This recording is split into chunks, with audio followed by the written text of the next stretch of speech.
수요예배 나온 여러분 축복합니다. 네, 오늘 본문을 가지고 은혜의 풍성함을 사모하라 라는 제목으로 말씀 잠깐 전하겠습니다. 우리 12절 말씀을 다시 한번 보시면 사도 바울이 이렇게 고백해요. 나를 능하게 하신 그리스도 예수 하면서 쭉 얘기를 합니다. 나를 능하게 하신 예수 그리스도. 그러니까 사도 바울이 고백하는 거예요. 내가 능력 있게 되는 데 있어서는 하나님의 은혜, 예수 그리스도의 은혜로 됐다라는 것을 고백하고 있죠. 나를 능하게 하신 그리스도 예수. 이 고백을 자기 어떤 능력으로, 자기의 애씀으로 됐다는 것이 아니라 정말 그리스도의 은혜로 자기가 능력 있게 됐다라는 것을 이야기하고 있습니다. 그래서 직분을 감당하게 됐다는 것을 이야기하고 있죠. 근데 여러분, 이 은혜라는 게 오늘 본문을 잘 보면 이제 한번 한때 잠깐 맛보고 그래서 그것을 추억하면서 살아가는 어떤 그런 은혜는 아닙니다. 이 은혜가 어떤 거냐면 아주 풍성하게 아주 흘러 넘치는 은혜였다는 거예요. 고백하고 있어요. 13절, 14절 한번 볼까요? 13절, 14절 보시면 내가 전에는 비방자요, 박해자요, 폭행자였으나 도리어 긍휼을 입은 것은 내가 믿지 아니할 때에 알지 못하고 행하였습니다. 이제 긍휼을 입었다는 거죠. 은혜를 입었다는 거예요. 근데 그 은혜가 어떤 상태인가? 14절 보시면 우리 주의 은혜가 그리스도 예수 안에 있는 믿음과 사랑과 함께 넘치도록 풍성하였다. 이렇게 얘기하고 있습니다. 그러니까 자기를 능하게 하신 게 그리스도의 은혜였는데 그 능하게 하신 은혜가 어떤 거였다는 거예요. 아주 넘치도록 풍성한 은혜였다는 것이에요. 그죠?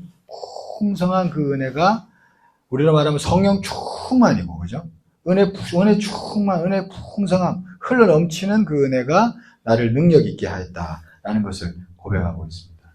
그리고 은혜를 우리가 어떻게 입어야 되냐면 풍성하게 입어야 할 줄 믿습니다. 충만히 입어야 할 줄 믿습니다. 그래야지 여러분 능력 있게 되는 줄 믿습니다. 그것을 고백하고 있어요. 능력 있게 한 것은 바로 그것다는 겁니다. 이걸 이제 풍성하게 임하는 은혜를 이렇게 좀 쉽게 이해하자면 이렇게 생각할 수 있겠어요. 예를 들면 컵에 이렇게 투명한 컵에 물이 하나 딱 담겨져 있습니다. 깨끗한 물이. 거기에다가 이제 잉크 한 방울을 딱 떨어뜨렸어요. 그러면 이제 물이 오염이 됐죠. 그죠? 그럼 이거 마시려면 어떻게 할까요? 잉크를 막 이제 분리해내려고 막 애를 쓰면은 이게 될까요? 이미 이게 안 되죠. 그죠? 이게 안 되는 거예요. 그죠? 그러면 이 물을 먹으려면 어떻게 하겠어요? 딱 하나 방법은 수돗물에 물 콸콸콸콸콸 나오는 데다가 거기다가 이제 딱 갖다 놓는 거예요. 그러면 이제 물이 막 계속 들어와서 이제 막 흘러 넘치죠. 그죠? 흘러 넘치면 이게 이제 막 그 잉크 오염됐던 물이 다 물갈이 되면서 이 물이 새물이 되는 줄 믿습니다. 그럼 이제 그 물 한참 따르면 먹을 수 있어요. 그죠? 여러분, 은혜가 충만히 임했다, 은혜가 풍성히 임했다, 이런 차원입니다. 그러니까 이걸로 인해서 사도 바울이 자기가 능하게 됐다는 거예요. 믿습니까? 자기가 이렇게 생각해서 나 요거 부족하니까 요거 빼고 요거 보충해야지 해서 막 머리 굴려가지고 막 이게 아니라는 거예요. 그거는 잉크 자체를 제거하려고 애를 쓰는 거지. 그게 아니라 그냥 하나님 앞에 나와가지고 하나님 붙잡고 하나님 나갈 수 없어요. 하나님 도와주세요. 그래서 막 은혜로 충만해지려고 막 그냥 주님만 붙잡은 거죠. 그런 가운데서 은혜가 충만히 임하면서 그가 어느 순간 자꾸 은혜 그렇게 있고 하다 보니까 그가 능력 있게 됐다는 것을 고백하고 있는 것입니다. 여러분, 요즘에 이래 보면은 공부 깨나 하고 또 막 의식이 깨어있다라는 사람들 보면은 기독교인들 가운데 그런 얘기 많이 해요. 한국교회가 이 모양이 된 거는 막 맨날 은혜만 막 충만히 받으려고 했지. 그러면서 막 실제적으로 자기 욕심대로만 했지. 그거 아니라는 거예요. 막 그러면서 요런 거 저런 것도 요렇게 하고 요런 건 요렇게 해야 되고 요렇게 해야 되고 막 그렇게 얘기합니다. 근데 여러분, 아닙니다. 그렇게 얘기하는 사람들이 나오면서부터 교회가 하나님 앞에 나아가 막 매달려서 기도하는 게 점점 없어진 거예요. 그러면서 진짜 은혜 충만히 있는 게 없어지면서 잉크가 제거가 오히려 안 되지. 그러면서 오히려 교회는 점점 더 약해지고 오히려 문제가 해결이 안 되고 여러분 그렇게 된 거예요. 그러니까 해석을 잘해야 됩니다, 여러분. 오히려 그러면서 막 은혜 앞에 나아가 막 은혜로 충만히 채워지려고 하는 모습을 잃어버리면서 교회가 여러분 문제들이 많이 나타나게 된 거예요. 여러분 해석을 이렇게 해야 할 줄 믿습니다. 우리가 해석을 잘해야 됩니다. 해석을. 그래서 오히려 뭐냐면 여러분 은혜로 막 채워지려고 하는 사람들이 많을 때는 교회가 오히려 더 순수했고요. 오히려 더 잘 헌신했고요. 오히려 더 어려운 사람들 많이 돕고 오히려 그랬습니다. 교회들이. 정말 그랬었어요. 이기적인 게 아니었었습니다. 오히려. 하나님의 은혜로 채워졌기 때문에 여러분 그랬던 건 줄 믿습니다. 그래서 여러분 우리는 어떻게 되냐면 은혜 많이 받으려고 은혜 충만히 입으려고 추구하고 원해야 할 줄 믿습니다. 디도서 2장 11절 12절 말씀을 한번 보시면 한번 찾아보시겠어요? 디도서 2장 디모데 전 후서 다음에 있는데 디도서 2장 11절에서 12절 찾으셨어요? 같이 한번 읽어보겠습니다. 시작. 모든 사람에게 구원을 주시는 하나님의 은혜가 나타나 우리를 양육하시되 경건하지 않은 것과 이 세상 정욕을 다 버리고 신중함과 의로움과 경건함으로 이 세상에 살고.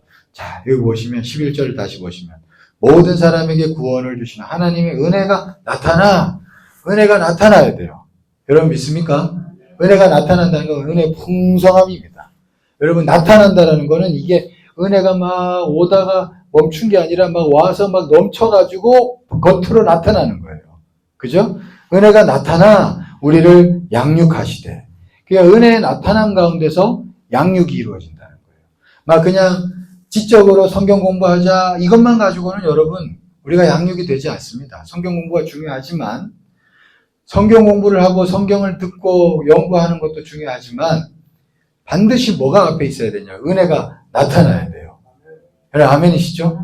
은혜 있는 가운데서 성경을 연구하고 성경을 나누고 그렇게 해야 진짜 양육이 이루어지고 경건함이 나타나게 되는 줄 믿습니다. 그 얘기예요. 지금 이게 디도서 이게 그 얘기를 하고 있습니다. 그래서 우리는요 성령의 나타나심, 은혜의 나타나심을 사모해야 할 줄 믿습니다. 사모해야 돼요. 하나님 이것도 좋고 저것도 좋지만 주님이 나타나셔야 됩니다. 주님이 임하셔야 됩니다. 이런 마음을 가지고 주님을 계속 찾고 구하고 주님 충만히 임해 주세요. 이런 기도가 우리 입에서 나와야 할 줄 믿습니다. 이 기도가 나와야 돼요. 이 기도가 안 나오면 아무리 멋진 설교를 듣고 아무리 성경 공부를 찬란하게 해도 여러분 우리는 진짜 양육이 될 수 없고 진짜 은혜 안에서 하나님의 일하심을 볼 수도 없고 여러분 그렇다는 것이에요. 어떤 의미로 마가의 다락방에서 120명이 약속하신 성령을 기다렸잖아요. 우리의 태도가 필요합니다. 늘 교회 나와서 매주 예배 드리는 것도 귀하지만 그 예배 드리면서도 우리 마음에 뭐가 있어야 되느냐 하면 이 수요예배 나오면서도 여러분 무슨 마음이 있어야 되냐면 약속하신 성령을 부어주시옵소서. 그죠? 이 기대감, 이 마음, 기다리는 마음. 우리 교회에 하나님 정말 오순절 마가의 다락방에 임했던 그 성령 한번 부어주세요. 여러분 아멘? 이걸 우리가 믿고 사모하는 마음으로 기다리는 마음으로 구하는 그런 마음이 필요하다는 거예요. 그래서 오늘 예배 드릴 때도 잠깐 우리가 이따 설교 끝나고 기도할 때도 하나님 우리에게 성령 충만을 부어주세요. 그죠? 은혜의 나타나심이 임하게 해주세요. 은혜의 풍성함을 다들 경험하게 해주세요. 이것을 함께 기도해야 할 줄 믿습니다. 이걸 기도하셔야 돼요. 이걸 기도해야 됩니다. 이걸 이렇게 기도하는 마음을 가지고 나아갈 때 또 우리에게 필요한 태도가 있는데 오늘 본문 다시 돌아가서 보면 14절을 다시 한번 보겠습니다. 14절 다시 한번 같이 한번 읽어보겠습니다. 시작. 우리 주의 은혜가 그리스도 예수 안에 있는 믿음과 사랑과 함께 넘치도록 풍성하였도다. 자 보시면 믿음과 사랑과 함께 은혜가 풍성히 임했대요. 그죠? 믿음과 사랑과 함께 풍성히 임했답니다. 그러니까 이 믿음, 사랑. 여러분 이게 우리가 은혜의 풍성함을 사모하면서 기다릴 때 첫째는 믿음으로 나아가야 하고 둘째는 사랑으로 나아가야 된다는 거예요. 믿음으로 나아가야 한다는 게 뭔가? 여러분 믿음을 이해할 때 딱 제가 핵심만 얘기 드리면 믿음이라는 건 뭐냐 하면 내한테 아무것도 없는 걸 분명히 아는 겁니다. 첫째는. 믿음이라고 할 때. 믿음이 하나님을 의지하는 거잖아요. 그러니까 나한테 아무것도 없어요. 그리고 누구한테만 있는 거예요? 하나님께만 있는 거예요. 이걸 분명히 알고 있는 게 믿음입니다. 어떤 의미로 믿음은 약간 지적인 겁니다. 아는 거예요. 믿음이라는 거. 나한테는 아무것도 없어. 오직 하나님께만 있어. 이걸 마음에서 분명하게 선명하게 알고 있는 게 믿음이에요. 그래서 내 마음은 어떻게 돼야 돼요? 항상 하나님께로 연결되려고 하겠죠. 이게 믿음이라는 거예요. 가령 이런 겁니다. 이게 이제 좀 쉽게 표현해 보자면 100만 원 돈이 하나도 없어서 하나님 앞에 막 기도했는데 하나님 100만 원 주셨어. 100만 원 주셨어요. 그럼 이제 100만 원 딱 생기고 나면 사람이 그다음부터는 많은 경우가 어떻게 되느냐면 이 100만 원 필요한 거 20만 원 쓰고 나머지 80만 원 가지고 요거를 다음번에 또 100만 원을 또 만들어야 되는데 어떻게 할까 하면서 막 궁리하면서 막 이제 이런 거 재테크도 생각하고 막 하겠죠. 그죠? 궁리하잖아요. 궁리. 그죠? 이게 믿음이 아닌 거예요. 여러분. 궁리를 아주 안 할 수는 없죠. 우리가 살아가는데. 근데 궁리만 한다고 생각해보세요. 80만 원 가지고. 거기에 어디 지금 내가 하나님을 바라보고 하나님 앞에 지금 연결되려고 하는 마음이 어디 있어요, 거기 지금. 없어요. 그게 순간적으로 내가 알아야 돼요. 그 궁리만 하다 보면 이게 믿음에서 떠나게 됩니다. 믿음으로 나아가는 게 안 돼요. 하나님 처음에 주신 것도 누구였어요? 100만 원? 하나님이었죠?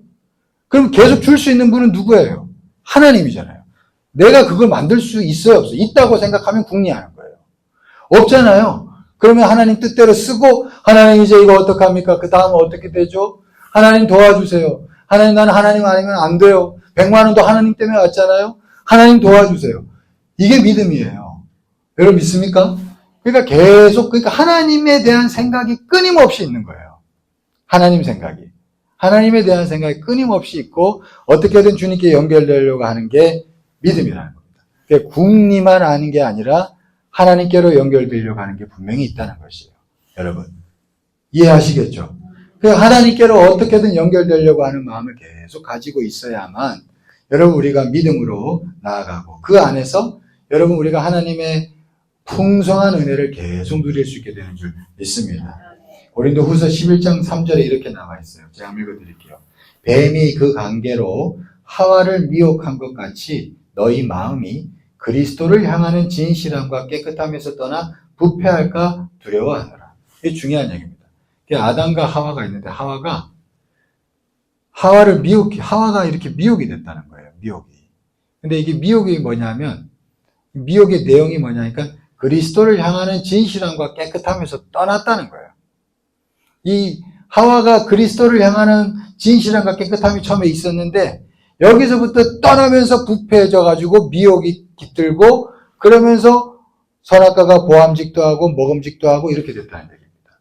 그러니까 하나님을 이렇게 계속 향하고 나는 안 돼요. 나는 하나님 없으면 안 돼요. 이거를 깨닫고 늘 하나님께 연결되려고 하는 이 마음이 그리스도를 향하는 향함과 진실함과 깨끗함인데 이거에서부터 떠나면서부터 부패하고 순간적으로 미혹이 되고 그러면서 그가 어느 순간 가서 보암직도 하고 먹음직도 하고 이렇게 돼서 따먹었다는 거예요. 그러니까 여러분 우리 마음이 나 하나님 없으면 안 돼요. 이 마음이요. 우리를 지키는 마음인 줄 믿습니다. 이 마음을 지켜야 돼요. 이 마음을 가지고 계속 나아가는 게 이런 믿음으로 나아가는 거고 그 안에서 은혜의 풍성함을 경험하게 되는 줄 믿습니다. 그 다음 둘째는 사랑입니다. 사랑이라는 것도 쉽게 얘기하면 이런 거예요. 우리가 사랑을 먼저 하나님으로부터 입는 줄 믿습니다. 내가 먼저 사랑하는 게 아니잖아요. 하나님이 먼저 우리를 사랑하셔요. 그 사랑을 맛보죠. 맛보고 나면 나를 사랑해준 대상에 대해서 마음이 일어나요? 안 일어나요? 일어나죠. 그래서 나에게 사랑을 베풀어준 그 대상에게 계속 나아가게 됩니다. 자꾸 보고 싶고, 자꾸 가까이 하고 싶고, 그런 마음이 일어나는 거잖아요. 그죠? 그 사랑이라는 것도 결국에는 뭐냐면, 내가 사랑을 맛보고 좋아서 그 대상에게 자꾸 가까이 가려고 하는 게 사랑이에요. 예. 그러니까 믿음도 하나님 앞에 계속 연결되려고 하는 거고, 사랑도 하나님 앞에 자꾸 연결되려고 하는 겁니다. 똑같은 거예요, 어떤 의미로. 믿음이나 사랑이나. 자꾸 연결되려고 하는 겁니다. 근데 믿음은 내가 머리로 아는 거야. 어떤 의미로. 나 하나님 없으면 안 돼. 이걸 아는 게 믿음. 그래서 하나님께 막 어떻게든 의지하려고 하는 게 믿음이고. 사랑은 맛봤어요. 그래서 하나님의 사랑을 맛보고 너무 좋아. 그래가지고 이제는 주님께로 계속 가까이 가겠죠. 그러다 보면 뭐가 생겨요? 애정이 생기는 거야. 그러니까 애정이 생기면 이제는 하나님이 아니면 안 돼. 그래서 어느 순간 가서 예를 들면 어렵고 힘들고 막 괴롭잖아요. 그러면 신앙 떠나는 사람들 많습니다. 그러나 이런 사랑을 맛봐서 애정이 생긴 사람은 떠나지를 않아. 힘들면 힘들어서 주님을 더 찾아요. 이 사람은. 마치 뭐하고 똑같느냐면, 아유, 남편이, 아유, 싫어. 아유, 저 인간, 그런데도 정이 들어가지고, 힘들어도 또 가까이 하면 그래. 이게 좀 비슷한 비유가 되는지 모르겠지만, 애정이 들어가지고. 하나님도 마찬가지. 그 애정이 생기니까 이제는 그냥 무슨 일이 있어도 그냥 계속 하나님께로 가까이 나가지. 이제 그 맛을 알기 때문에. 그러니까 여러분, 중요한 게 뭐냐면, 하나님을 계속 연결되고 찾는 마음이 있으면 믿음, 사랑, 그죠? 그 안에서 우리는 반드시 어떤 일이 생기느냐 하면 은혜의 충만함을 잃게 되는 줄 믿습니다. 네, 그래서 우리가 하나님 앞에 믿음과 사랑으로 하나님, 나 하나님 아니면 안 돼요. 주님의 맛을 알고 주님, 나 주님께로 계속 가까이 나가는 게 너무 좋아요. 이런 마음을 가지고 계속 하나님께 나아간다면 우리가 그 마음을 통해서 하나님의 충만한 성령의 역사가 임하게 될 줄 믿습니다. 그래서 저는 여러분들 마음 가운데 이런 마음이 점점 커질 수 있기를 축원합니다. 그래서 이 마음이 점점 커져서 하나님, 나 하나님은 아니면 안 돼요. 이게 점점 선명한 거죠. 하나님 아니면 안 돼요. 나 하나님이 너무 좋아요. 그래서 하나님을 자꾸 찾고 연결되어 가지고 하나님의 충만한 역사가 임하는 그런 성도들 우리 교회 되기를 간절히 축원합니다. 여러분 그 은혜 안에서 우리가 크게 승리하고 크게 하나님께로 쓰임받게 될 줄 믿습니다. 네, 하나님께서 반드시 그런 마음 가운데 역사하십니다. 네, 우리 그런 마음을 가질 수 있기를 간절히 축원합니다.